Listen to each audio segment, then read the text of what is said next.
So, hello everyone. So, thank you for coming to the Sydney Speculative Futures Meetup. So, this is actually our last meetup for the year. We kicked off in February this year, and then COVID happened, and I kind of took everything quite slow. And today we have the wonderful Catherine, which I'll introduce in a minute. So, if you want to get in touch with us, please join our Slack channel, which is you can also find the sign up link on the meetups page. We also have a social handle, so futures_Sydney. If you want to tag us in anything, please do so.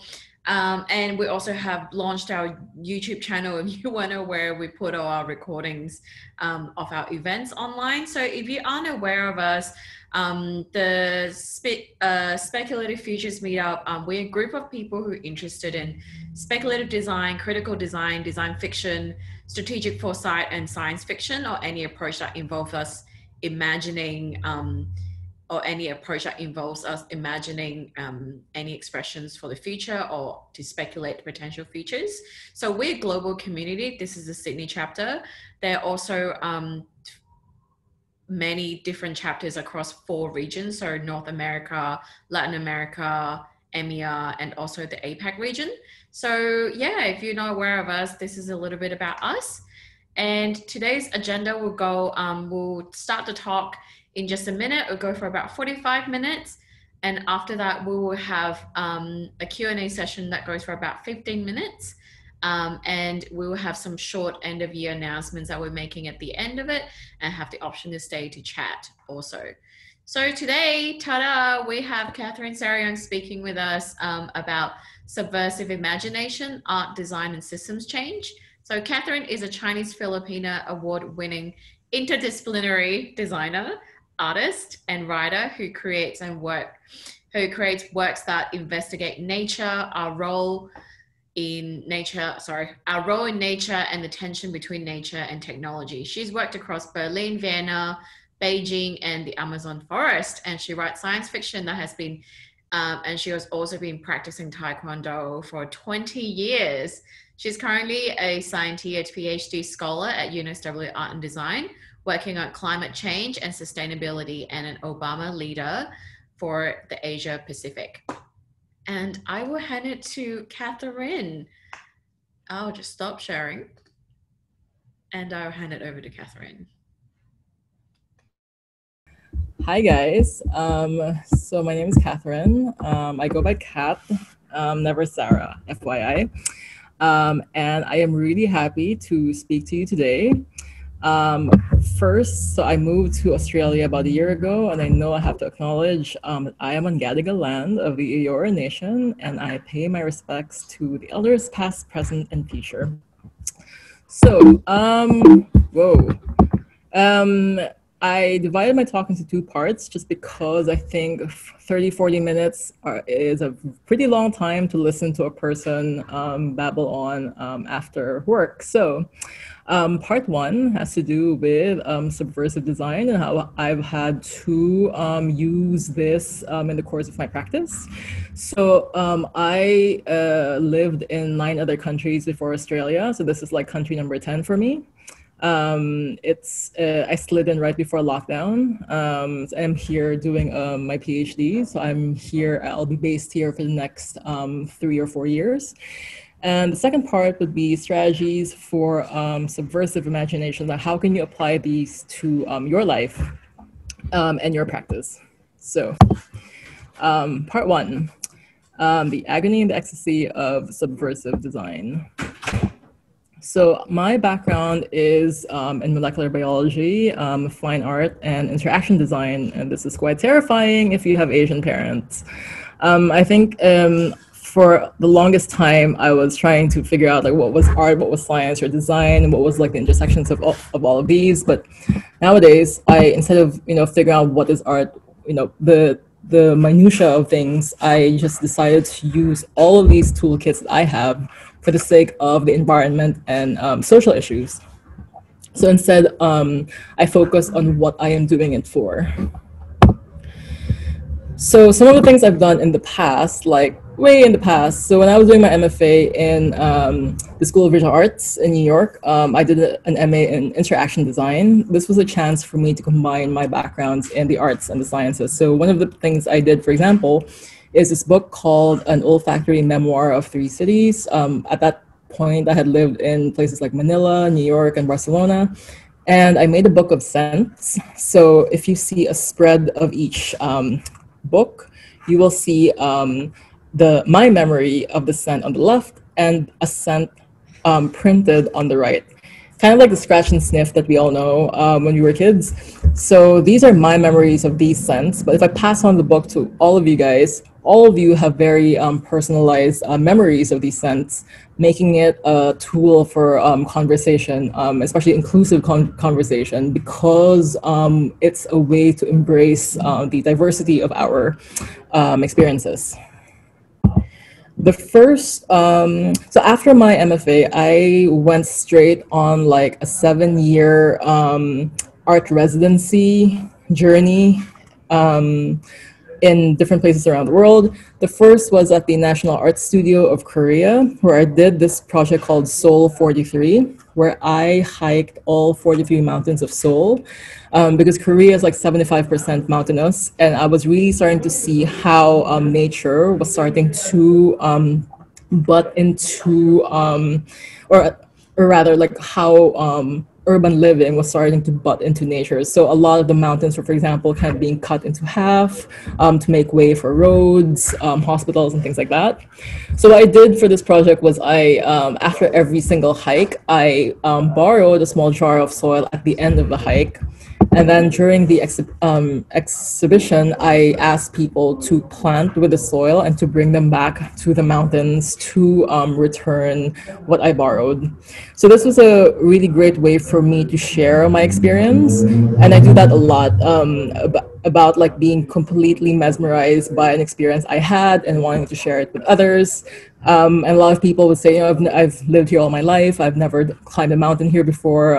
So that was also pretty gratifying. Another thing about me was that I used to be a journalist. So I had this regular column called Temporarily Yours, where I would take on a job for a day and write about it. So in this case, I was a mascot. And to this day, like this is like 2002, my God. And I would still remember the circumstances of that particular gig for that day, how hot the suit was, how the head, because I was the figure on the left, how it was so heavy, I was starting to fall off. And I think that's a good thing about experiences, is that we tend to remember them years down the line as opposed to just reading about it. I started doing a lot of work on climate change and sustainability, and I came across this comic which I thought was really funny, but also very true, about how the word sustainable is unsustainable because we keep on just saying it, and it becomes this catch-all word, you know, a corporate word that kind of makes us think that, yeah, we're going green, we're helping the planet, things like that. And this leads to a lot of like problematic things in society. And I think as someone who, maybe some of you are also like me, in the sense that I am so tired of seeing like images, the same images perpetuated in the media over and over again. I think that's the strength of like artists and designers like ourselves. We can actually pitch like new ways of thinking and new forms of visual arts. So this is the residency, kind of like changed the trajectory of my art practice. So I did a residency with the Singapore ETH Future Cities Lab in Singapore, and I collaborated with their scientists. The work that we collaborated with is called Climate Change Couture. So it's a fashion design project where I co-created garments with the scientists who were working on some sustainable issue, and we designed the garment together, and they wore it, and I photographed them all over Singapore. So basically you see this guy in a mask, this woman with like heat shields to protect herself from the heat coming out of the air conditioning units. in a spot in Singapore called Aircon Road, where all of the air conditioning units were sticking out outside of the buildings. You have a suit made out of garbage, and you have something which I hope we have now, just because I feel like we need it, called the bubble. So these were speculative before, but now I feel like we kind of need a lot of them now. But even when I started exhibiting this like 7 years ago, you get like feedback that's both good and bad. And some of the more striking comments would be something that clearly resonated with people who did not believe that these things happened to other people in society. Like someone actually told me that the Apocalypse Project is fear mongering, don't do it, even though the exact same things that I was positing was already happening in many places around the world. So I think this is something that speculative designers need to keep in mind about how we all know that William Gibson quote about the future is already here, it's just not very evenly distributed. And so it is with apocalypses. So I continue the project developing like several bodies of work in different places around the world. So from Singapore, went back to Manila, did something in Palo Alto, Medellin, Uganda, and the Amazon, before finally taking like root here, at least for the next several years. The second project I want to talk to you about is called the Ephemeral Marvels Perfume Store. It's a perfume line of things we could lose because of climate change. So thinking about all of these different scents, like honey, coast, coffee, peanuts, ice, trees, wine, eucalyptus. These are things that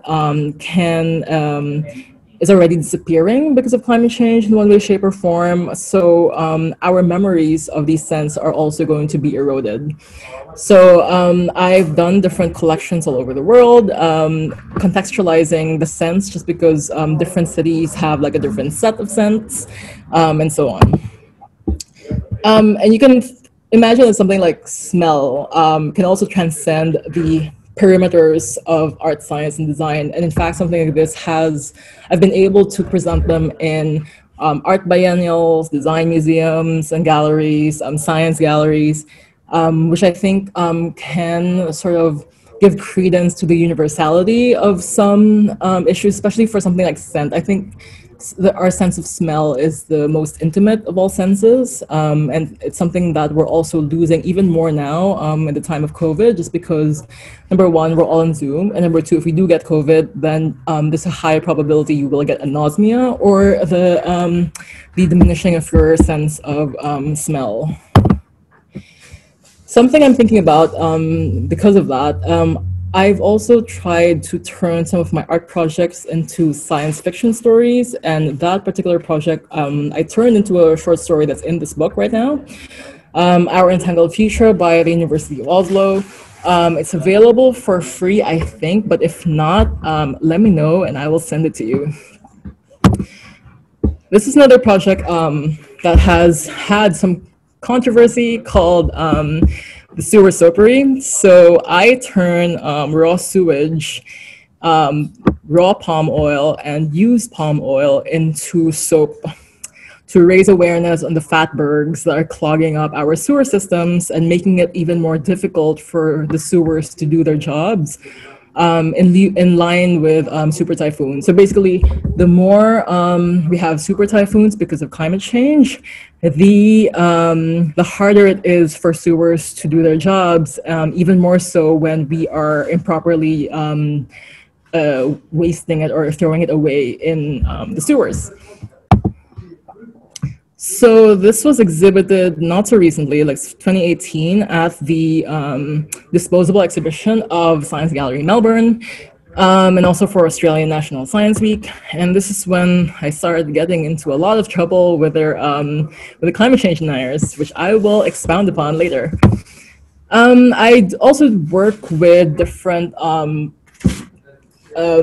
experts in society. So this is a collaboration with different chefs called Future Feast, where we imagined the dishes of the future if we don't have enough protein, carbs, and other typical food sources. What are we going to feed the growing population? So we've made hamburgers, for example, made out of vermiculture or earthworm meat.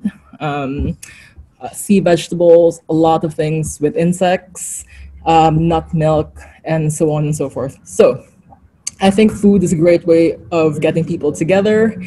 It's also interesting to see whether people will eat them or not. And it's just a really interesting way for me to pursue climate issues without necessarily shoving all these facts in their faces. So there's a part of my practice that's just about me, like an artist making art, but there are also other parts of my practice which involves getting other people to make art or getting them more involved in the conversation. For example, I do a lot of olfactory workshops. This is in Manaus in the Amazon, where instead of me making perfumes, I get kids to make their own perfumes because they all have their own particular olfactory memories. And when I'm contracted as an artist in residence, this was with Plan International. They asked me to do art therapy workshops in different climate change impacted communities in Southeast Asia. So this is in Chiang Mai, Lewaleba, and Tacloban. Incidentally, that is the place that was devastated by Super Typhoon Haiyan in 2013. And I was asking the kids what are the places in their communities that need climate change adaptation, and to emblematize them in terms of sculptures. I also asked them to take photos of their communities that needed climate change adaptation. And when they gave me their art, a collaboration with me as an artist is I turned them into these two projects. So the one on the left is called Storm Globes. Think about like snow globes that we usually have as kids. But instead of snow, I place, debris and other things that are probably going to, you're going to see if you're in a hurricane. And on the right is a set of viewmasters that we all know as well when we were kids, and I've named it the Climatoscope. So something like this. I exhibited these in the 11th International Conference on Community-Based Adaptation in Kampala in Uganda. So the audience here were the people in development. So these were development practitioners from NGOs in the private sector, also the government officials, and also other designers. I think it's pretty powerful to let these people who claim to help these communities to actually see climate change through the eyes of these people that they aim to serve. And it also makes it a little bit more memorable because, for conferences, like how many keynotes do you look at, right? And then you see something where you could actually like click on something and touch it. So that was pretty fun.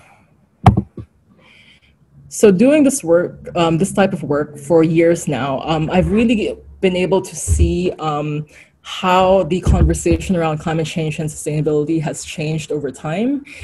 I don't think it's as linear as this diagram shows, but a lot of scientists and activists have been sounding these alarms for like decades before. However, this is how I've seen it play out in popular media. So for example, like in 2013, when I started doing this, the conversation was around what is climate change, and then it moved on to climate change denial. What is the Anthropocene? What's the difference in effects of climate change around the world? Why is it super hot here and freezing there? And then we moved on to the factors that affected climate change, such as inequality, wealth distribution, the need for systems change, science and economic policies not really manifesting what they're supposed to. And the differences between us, like, filter bubbles, different beliefs, the new post-truth era, which we still are in, until we get to this very difficult year of 2020, where I call it the COVID-19 great big post-colonial reckoning that we have going on. So, and I also found this played out in my own practice, where I would see things that I designed years ago, like almost in a very tongue-in-cheek kind of way. Like, for example, these masks I used to design for like fashion shows and things, trying to speculate about the future. When I was in Beijing and the smog was so bad, I actually had to pick up the mask from the exhibition and use it myself so that I could like get through the streets without like choking to death, you know what I mean? So I think this is also something about like how speculative design can actually just be real world design if we keep going with the things that we're going. So this made me realize there were also other things I needed to explore, and One of it was interrogating the role of science in society. Like there was only so much speculating I could do before all of those speculations are actually coming into play. Think about how Black Mirror doesn't have the same impact as it used to have, just because there was no amount of apocalyptic fiction you could show that could possibly match the unbelievable things happening this year. So this translated to me starting another body of work called Wild Science, where I interrogate the role of science in society. And it started with this piece called Experiments in Nature, where I literally perform experiments in nature. So a scientific experiment is very controlled. It's like mankind trying to control nature, but I perform it in nature, like in this case, the Amazon rainforest. And so it's a very controlled thing in a very uncontrolled environment, and kind of made me question, like, who is doing the experiment here, right? Is it me, or is it the river who is controlling the temperature of this very, very simple distillation experiment?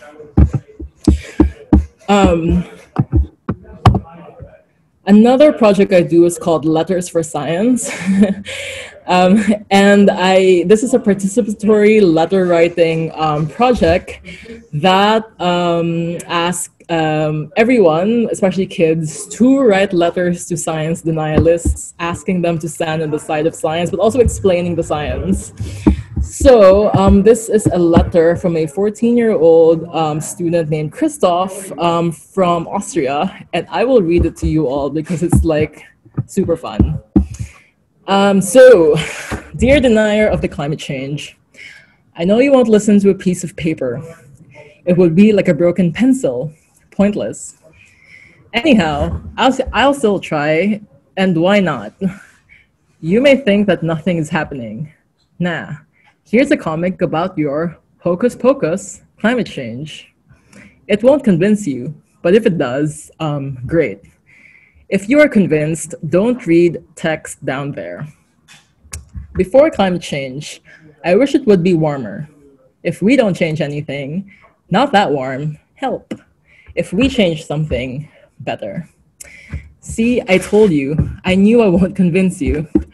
Buddy, look, the polar caps are melting. It is getting warmer, and a small group of politicians denying it too. So our entire species is in danger, like polar bears. And for people like me that like snow and winter, will be sad because real winters will become rare. Think of a world without winters, snow, and penguins. A world in that we did nothing and all the penguins are gone. Look at that sad penguin. Seriously, look at it. So, friend, if you really want a future with a bad time, so please do something. And if you still don't believe in that, then believe this. We can stop it. Love that. I would be thankful, but you decide after all. Heh. Now you know what I mean. Happy to help. I hope you too. Best thoughts, a piece of paper, Christoph. So what I like about doing this is, I think it really shows, it gives a moment of empowerment for a child, especially for people who are going to face the brunt of climate change. I think especially for climate change is seen as a multi-generational battle almost, and hopefully that battle will be collective instead of against each other. It's like against our worst habits. And I think something like this gets people to be very involved, and it empowers them to do something about an issue which maybe they might not know everything about, but they know something about because it affects them in some way. So I also like doing different types of workshops with other people, especially because I've been doing all of these different types of leadership programs. So this is the first one I did with the British Council and the Mekong Cultural Hub, called SEED. It recruits 10 people in the arts sector from Southeast Asia. And I was doing this workshop called Future Resilient Communities this is a tribe, and this is a tribe in Kampong Thom in Cambodia, in rural Cambodia, and these are their elderly. And I was getting them to just use like simple paper to design a community that is resilient to climate impact. So that gets them to talk about, what's what was wrong or in their community, like what was not working in terms of climate change. So they had a problem here with drought. And in the future, they were worried about things like water, the water shortage and things like that. So it was a great way for people to talk it out. And I think for a lot of these cases, usually I'm one of the few, if not the first art classes they've had, which is also something I encourage all designers to do is, we're trained a lot in terms of different things like ideation, brainstorming and things. It's not just up to us, but it's also up to us to teach people who may not have access to these types of tools, so that we can have all different perspectives in the design process.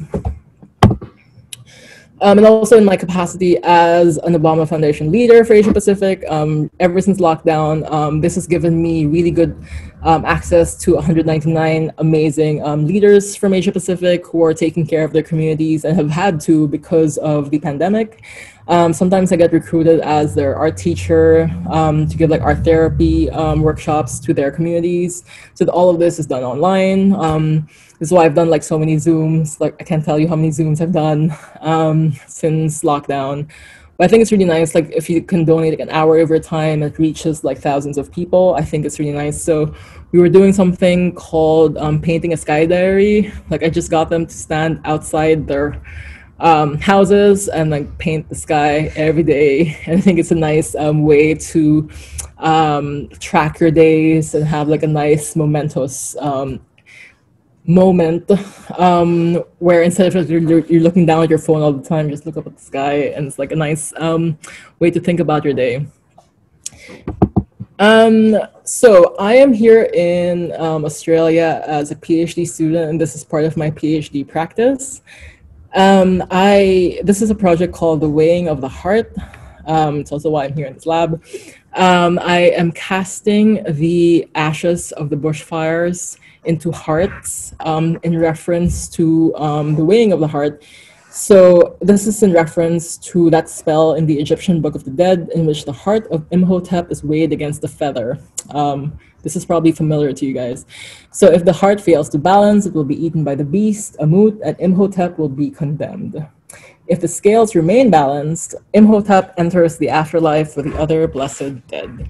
So in casting the ashes with resin, I arrest metabolism of the remains back into the soil, creating objects of memory in a political landscape that forgets the bushfire crisis periodically, only to remember them when the next crisis commences. So I am going to do about 100 of these, hopefully next year. Another thing I did with the ashes is turn them into ink. So this is ink made out of ashes from the bushfires in Kalang, New South Wales. And I've been using them to rewrite some of the hate mail targeted at me in the past years. So you can imagine that doing something like this can really kind of rile up some people, which is by now I'm kind of used to. So what I've done is to take the text from their tweets and articles and rewrite them with the ink made from the ashes of the fires. So you have this, like, warmest Catherine Young thinks trace carbon dioxide will result in you eating steak made out of worms. #climate, #hysteria. Or Arctic, stable for past half decade. Antarctic, not melting at all. I'm going to Antarctica in 2022 and I'm going to prove this guy wrong, okay?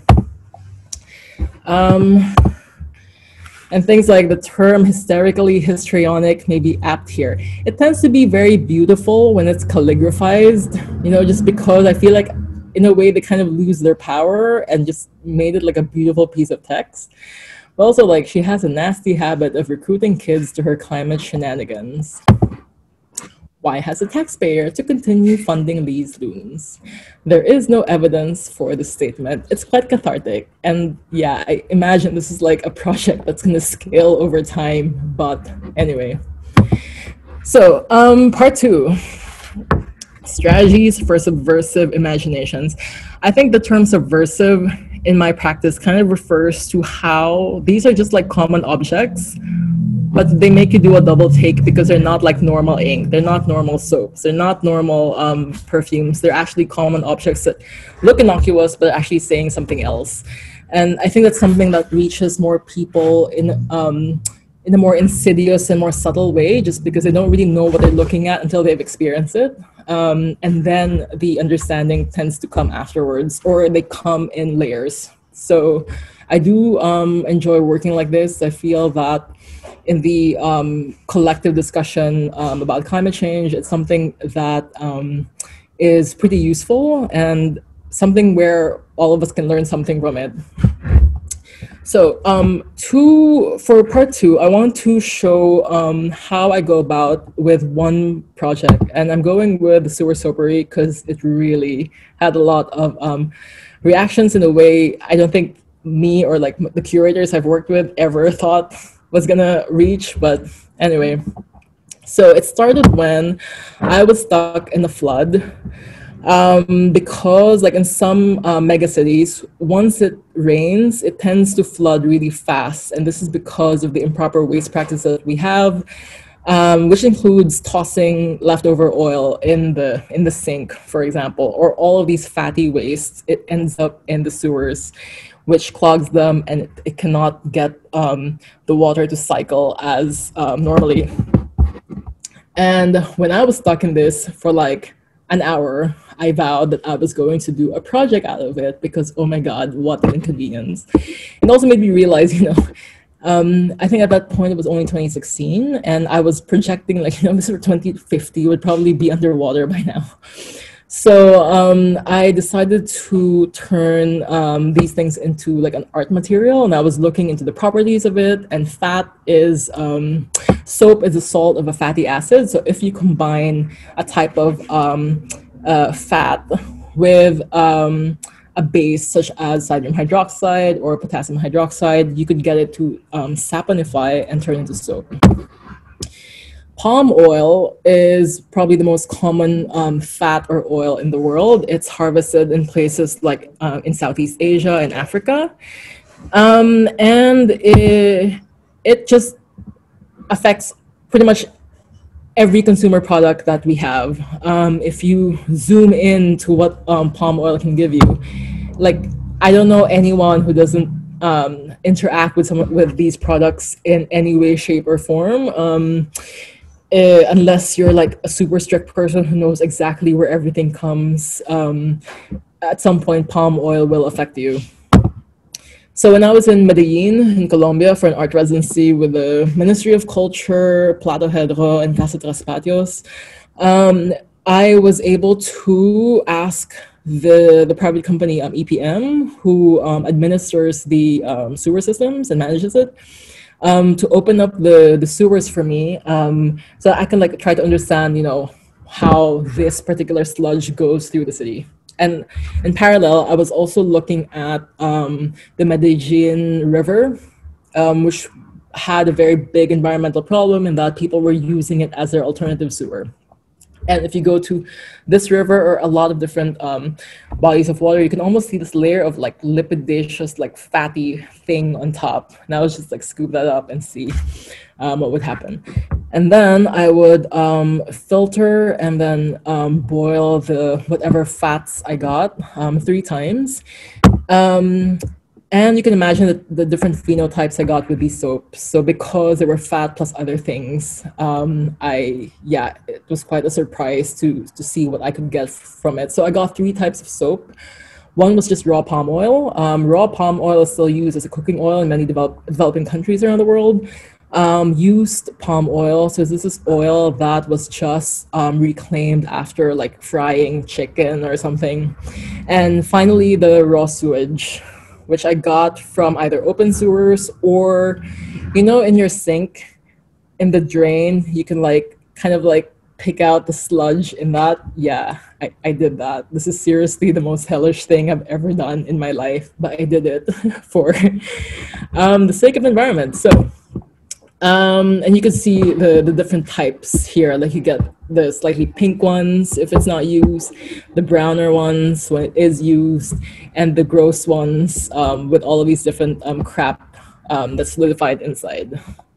Again, not the happiest moment in my career, but it was pretty fun seeing like what people had to say about it.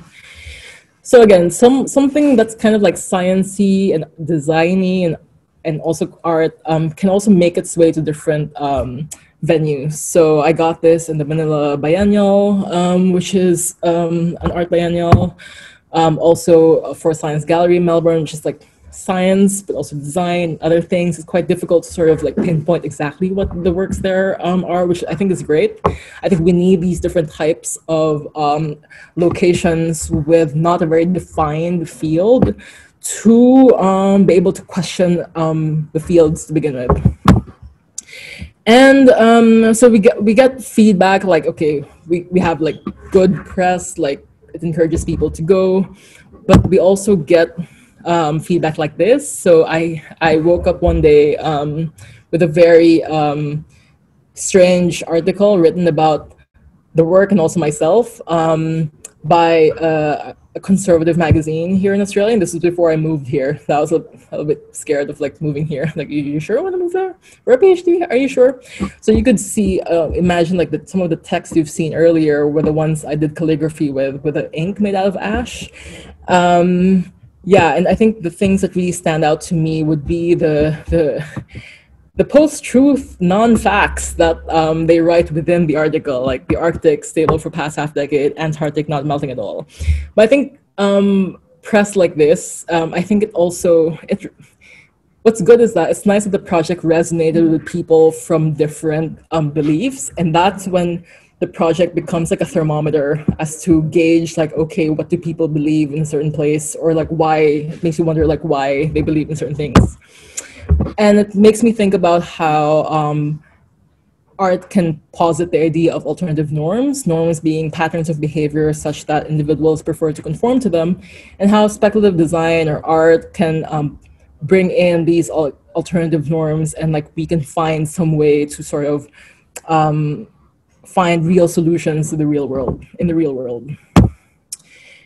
And I think that creativity, whether you're in art, science, or design, I mean, that is creativity. Whether you're doing a design project or you're writing a book, you can change like mindsets and behaviors. And these are the things I want to do, what I want the projects to do, like to maybe nudge people to believe in better things. Like if you believe like you don't believe in climate change, then maybe if you encounter a project, okay, maybe I want to know more. Or if you think it's hopeless, maybe you can think like hope's not dead, or it's up to someone else, then it's up to me.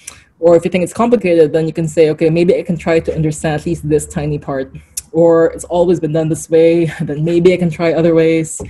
Or if you think it's boring, because climate science does seem a little bit dry, then you could, artists and designers can make things fun to learn about. So you can say, okay, this part is kind of fun.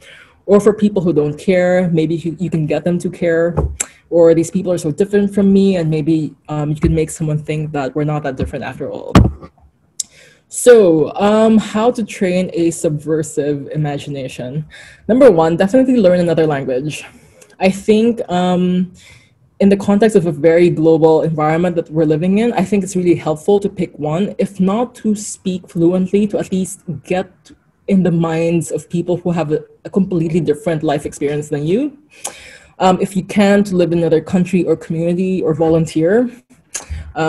Befriend people from different cultures and beliefs, immerse yourself in different fields, know how and when to lead and to follow. So sometimes I will lead and do a project, and other times I think it's better if I get other people to create projects. In that case, I will just design the framework to get them to do participate in art workshops. Read a lot of books. Sometimes I wonder for people who are anti-vaxxers and things like that, sometimes it's like they need to read a little bit more so that they can distinguish what's fake news from real news. Minimize possessions and distractions. To find your own form of protest. I think some of the projects I do is because I'm generally more of an introvert and don't really like saying much, except when it comes to like talks like this. To find other metaphors for the present. And finally, and probably most importantly, to not abandon each other. I know that the Donald Trumps of the world might be easy to laugh at, but think about like people within your own community and family who might believe in things that are different from you. And maybe that's even more reason to be there for this person and hopefully get them to see the light. So I think I've often been taught about like art being a very dangerous field. And it's hilarious because someone just said she knows just enough chemistry to be to be dangerous, which is funny, and also no, it was just funny. And I remember I'm reminded of this quote that was misattributed to many different people, which is why I'm saying it 'cause it's so mysterious. Like no one knows who said this, but to beware of artists because they mix with all classes of society and are therefore the most dangerous. So let's go out there and be a menace to society. So I'm very reachable online, on email, and every single social media channel available. So if you would like to get in touch, I'm very happy to do so. Thank you very much. I will stop sharing. Yay, thank you, Catherine. That was a wonderful talk. Thank you so much. And it was such a great collection of content. I, of course, personally have a lot of questions, but I should leave it for other people. So I'm going to quickly switch to gallery view. So we'll open the questions up to the room. If you would like to ask a question, there's a reaction button on the right-hand side of Zoom. If you want to react to with the party pooper emoji, then I will cue you for questions. The reactions are new. I love it. Yeah. Yeah, you can actually do heart now. Heart. There we go. Hey, Isabel, is that you to ask the question? Yeah, sorry, I can't find the party pooper. I only have a clapping and a thumbs. Any emoji I'll accept. Oh, thanks, Tina. Thank you so much for your talk, Catherine. That was so inspiring and really cool to see. My question is about, you mentioned that during your, I guess, exhibitions or maybe your interactional sort of pieces that aren't maybe as obvious straight away to people that they're about climate change, you kind of hook them because they're interesting, and then later on they realize it might be saying something about climate change. I'm wondering how you do that crossover and start to introduce like the science or the facts, and how people react when they realize it's not just a creative fun thing. So for all the exhibitions, I mean, everything's labeled. So I've never put like a sewer soap in the bathroom and just expect people, because they have allergies. I don't want to. Let's not poison anyone. So I think in the beginning, people will be curious, and I think human curiosity is universal. It will draw you in, and it's like for example, for the Science Gallery Melbourne exhibition, they had a sink and invited people to wash with it. So that was like a proposition: will you or will you not wash with a soap, a bar of soap made out of like raw sewage, triple sterilized? So but it's really up to you. So I think once they're curious and they're in front of the exhibition, there's usually someone who is going to ask about, who's going to tell them and explain the work, how it was made. So I usually have to answer a lot of questions from the gallery itself first, like how it was made, because these are the questions they will anticipate the audience to have. Did people wash with it? Some of them, yes. Some people would smell with it. So if for the article that wrote an epic hate, like, oh my god, it was very long, man. Like, I don't know these people. And so in my art statement, I also mentioned how people interpreted the scent. Like, some people said it smelled like cookies, some people said it smelled like chicken, which is probably some of the oils that were from the used oil that I got from like a cafeteria that fried chicken. So yeah, and I don't add anything to it just because I'm afraid of anything. Yeah, I'm very concerned with like the public. I get all maternal. It's like, oh my god, no one should be harmed during this exhibition. So yeah, but I think if you draw them by virtue of human curiosity, then that's the thing. So you don't know who are the people who are coming, right?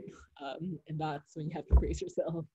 But I think by now I'm kind of like used to it. I don't think anyone has ever really verbally attacked me. It's just like everything's on the internet. Like, you will just wake up to a lot of, whoa, everyone hates me today, why?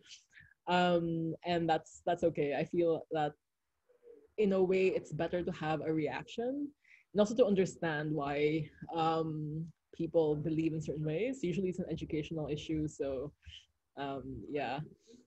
And also encourage, I mean, I would like to sort of dare myself to actually reach out to some of these people and just like ask them or even like take them out for coffee. But I'm also concerned, you don't know which side of crazy they're on, like how far along they are. So yeah.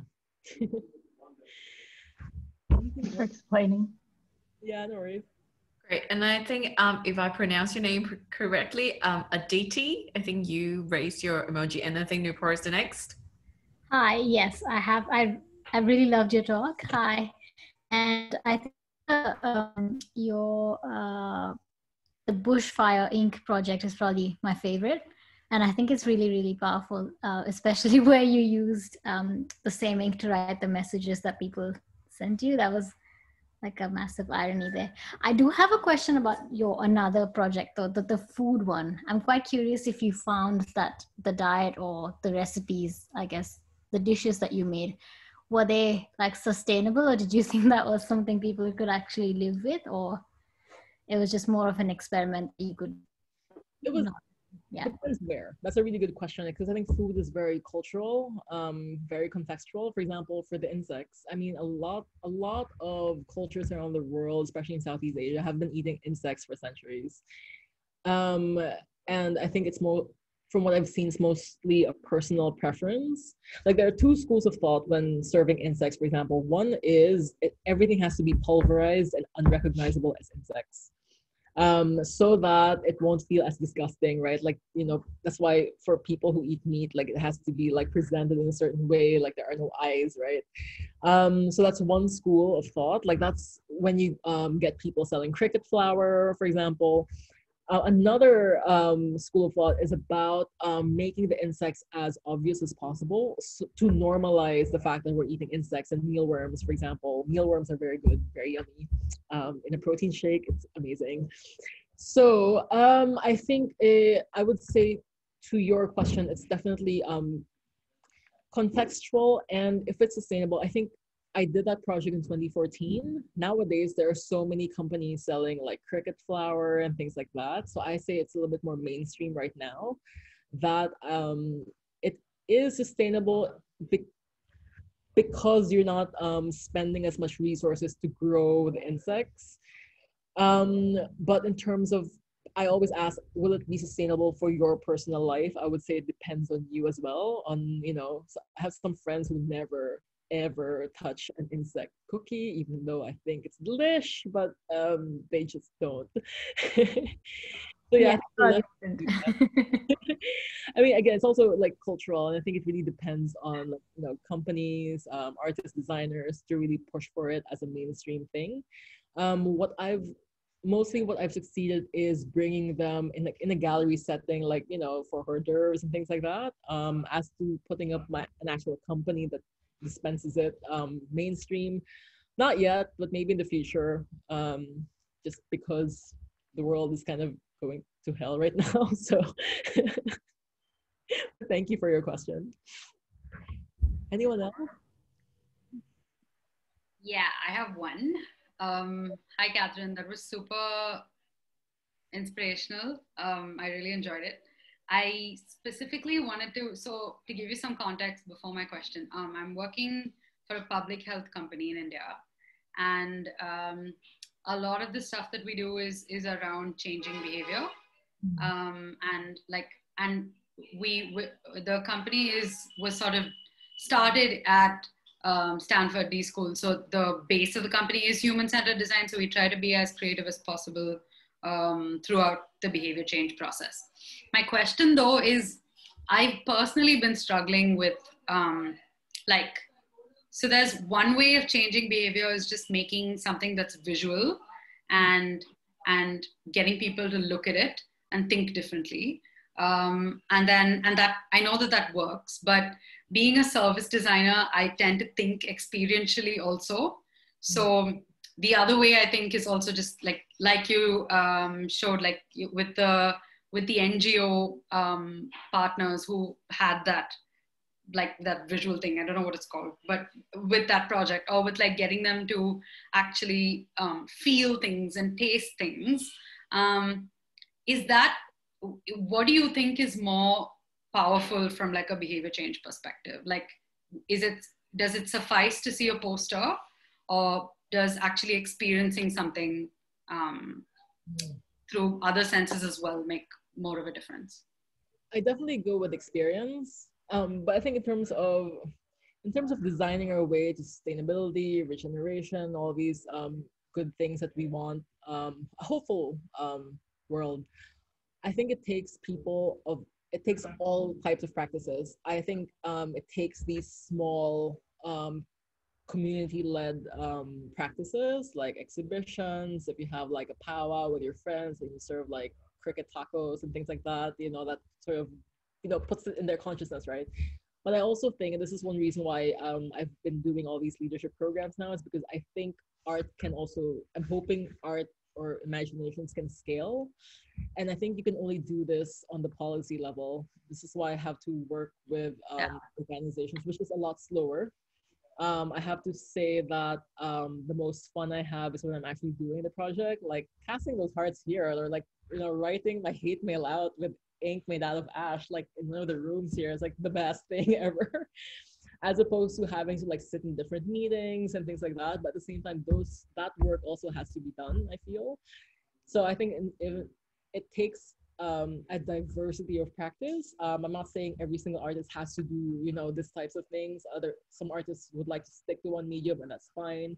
But I think it also takes a diversity of people. And because I've been able to have all these different opportunities of like interacting with people, I think it's great. I think the residency fellowship life is like one of the best lives, just because you are definitely, you're funded to interact with people who are different than you and really make a human connection. I don't know anything that's better than this. So yes, I am, or I have to be more patient with the policy stuff. And that will continue to happen as I move on with my career. The next thing I'm doing is this leadership program for women in STEM to Antarctica. I'm from the Philippines and it's very hot there. So I think the only thing to do is to keep being patient and just keep going. I think the reason why I always put like martial arts in my bio is because it really gave me that mindset of training. Like it takes like 100 kicks for you to nail that first kick, right? The same way it's going to take me 100 hearts before I finally realize, okay, I can actually do resin casting, because I didn't before getting here. And in the same way that it's going to take like all of these different experiments for us to nail something that works. And I think you have to give yourself the time to make all of those experiments and also failures before you're able to do something. So this is kind of like how I see it. And I was telling Tina the other day, like, I have made peace with the fact that I will probably die knowing that all of the problems we're trying to solve will not be solved in our lifetime. And I'm okay with that now. When Mrs. Obama gave us a talk in the Obama Leaders Convening last year, she said that the only thing they did was make a mark. That's quite a lot of years and a lot of work to just say, we just made a mark and that's it. And this is also how I see it. I've done like so many Zoom interactions with people like you. We'll probably never meet in person, but you just keep pushing on every day. I love that attitude. Thank you. Everyone go meet up with Catherine that one day if you get to see her in person. No, I'm joking. Any more emojis, givers who would like to ask a question? I will ask. I've got 2 questions actually.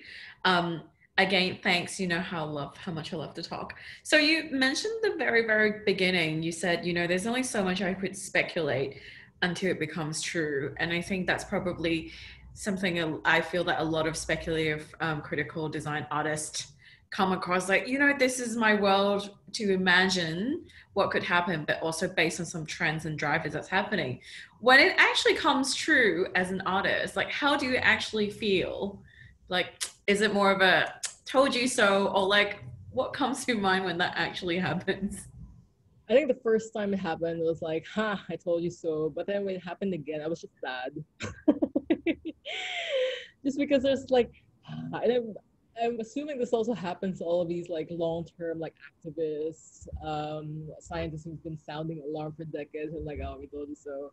I think there's a sadness when you realize we haven't been designing at the speed by which the planet would be repaired. And Naomi Klein refers to the years ahead of us as the years of repair, right? The Americans voted Trump out, and that's great. And then now the work has to, the real work begins. So I think it's probably a good idea to not feel smug about, haha, I told you so, but it's more of, okay, now you all know, now we work. I think it's a healthier way of doing it. And it also puts us on the side of like the planet instead of against each other, which is pretty useful. And I'll just fit one more in until anyone else has any questions, and we'll wrap up. So, you know, I think this year has been a very interesting year for a lot of people. And you also pointed out, you know, the year of 2020 with COVID happening is a bit of a reckoning for everybody.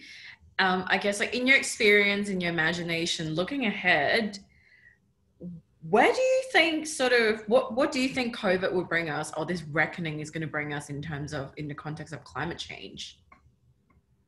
What I'm hoping is that it brings us, if it hasn't already, brought us this intense level of introspection. But I know this comes for us who are still healthy and working at this time. I think there are so many people, like first responders, for example, who might not have the privilege of time and space for themselves. But I will say this for people who have had to stay at home and watch Netflix. Okay, I think for in the time of COVID, I would say like anything that we were ignoring before, we cannot ignore anymore.